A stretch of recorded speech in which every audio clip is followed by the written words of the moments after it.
Integrating mindfulness into daily life. A basic skill in Vipassana meditation is to acquire the ability to give full and sustained attention or mindfulness to what we are doing as you are doing it. Yet we rarely, if ever, give anything our full attention. At best, it is just partial attention.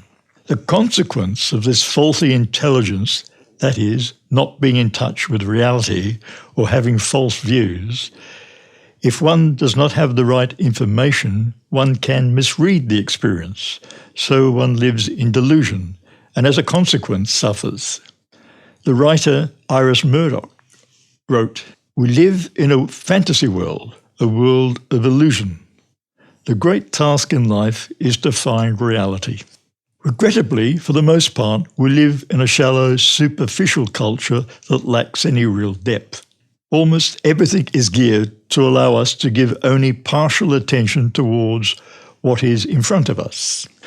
The dominant software company of the world, Microsoft, has coined a phrase for the way we take in the world around us: continuous partial attention. Their products are all geared to be usable under such circumstances. 3 or more task windows are opened on my computer screen at any time.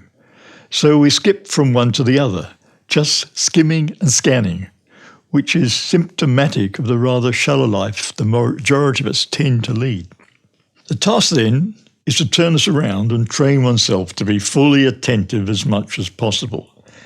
This presence of mind with clear knowing uncovers reality and will in time bring healing and transformation. It is critical then to develop the capacity for sustained and close attentiveness in all one's movements and activities, down to the minutest detail throughout the day. Such a dynamic practice of close attentiveness with clear knowing or clear comprehension is the key to deepening one's mindfulness, as it intensifies or magnifies the practice. To expose the reality of one's own physical and mental phenomena as constantly changing, unsatisfactory, and just impersonal processes. But we cannot pretend that this is easy, as having continuous, close attentiveness goes somewhat against the grain. It is not really natural to us. The Buddha once described the practice of the Dharma as going against the stream.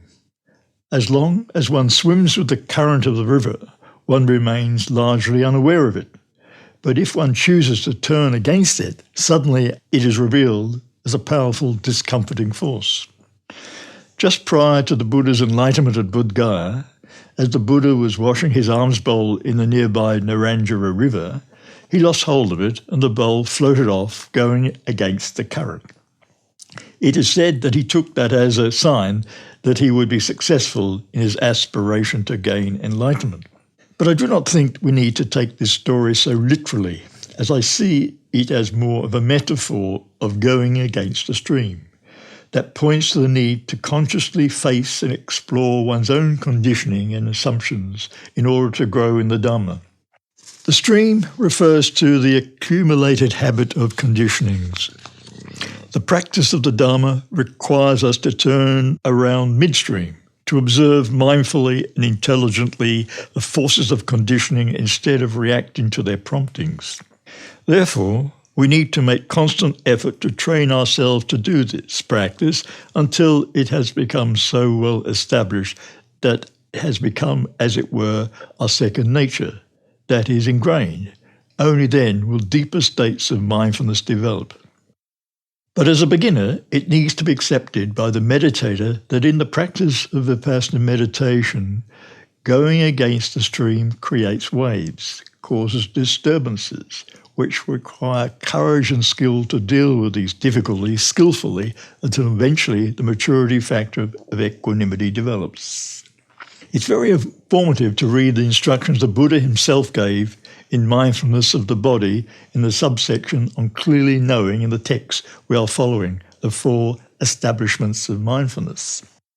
Quote, "And again, monks, a monk, while going forward or while going back, he does so with clear knowing.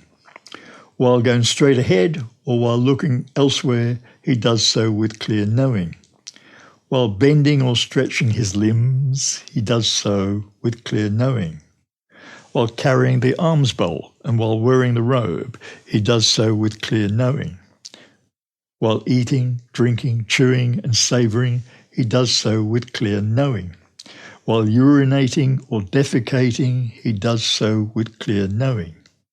While walking, standing, sitting, falling asleep, waking, speaking, or when remaining silent, he does so with clear knowing or full attentiveness.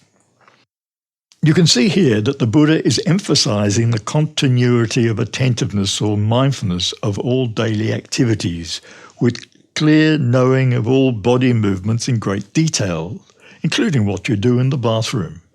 Nothing is too trivial that it is left out. This is the most important set of instructions and the most demanding to do in the practice of intensive Vipassana meditation. Yet a lot of meditators often find resistance in the mind to being purposely attentive to daily activities and movements. To overcome this disinclination to be attentive, one must persistently train oneself until some positive feedback is experienced. This will arise from the fluency of the practice and give you the confidence to keep going with the practice.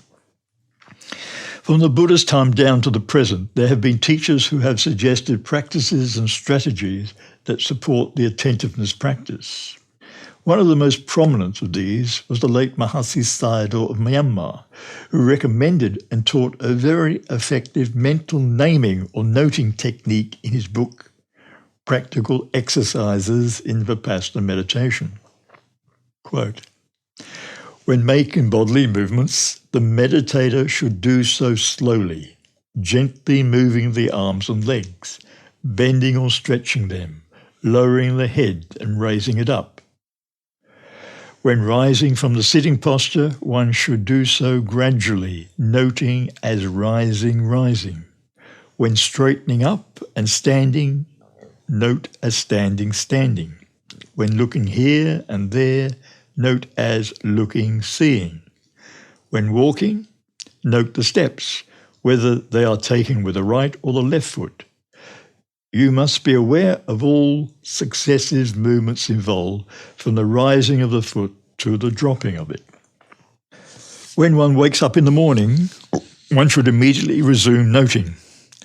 The meditator who is really intent on attaining the path and its fruition should rest from meditation only when asleep. At other times, in all waking moments, one should be noting continually the successive body-mind phenomena without let-up. That is why, as soon as one awakens, one should note the awakening state of mind as awakening. If one cannot yet be aware of this, one should begin with noting the rise and fall of the abdomen. As one goes on noting in this way, one will be able to note more and more of these events. In the beginning, as the mind wanders here and there, one may miss many things, but one should not be disheartened. Every beginner encounters the same difficulty, but as one becomes more skilled, one becomes aware of every act of mind wandering until eventually the mind does not wander at all.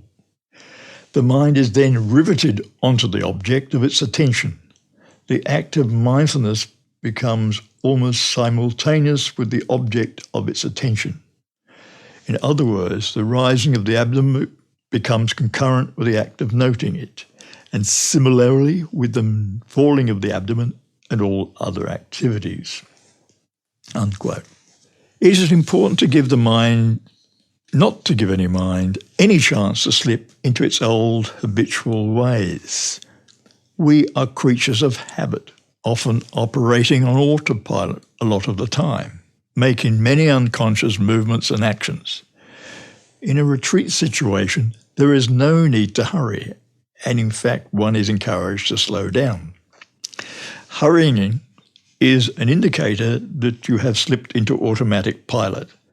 So turn off the autopilot and use the manual controls by consciously and deliberately noting all your actions throughout the day. Effort has to be made in this practice, but the effort you make is to be in the moment, while being intimate with and fully attentive to whatever you are doing as you are doing it. The beginner is advised to start by keeping a thread of awareness on a particular action throughout the day. For example, naming the walking movement as walking without a break.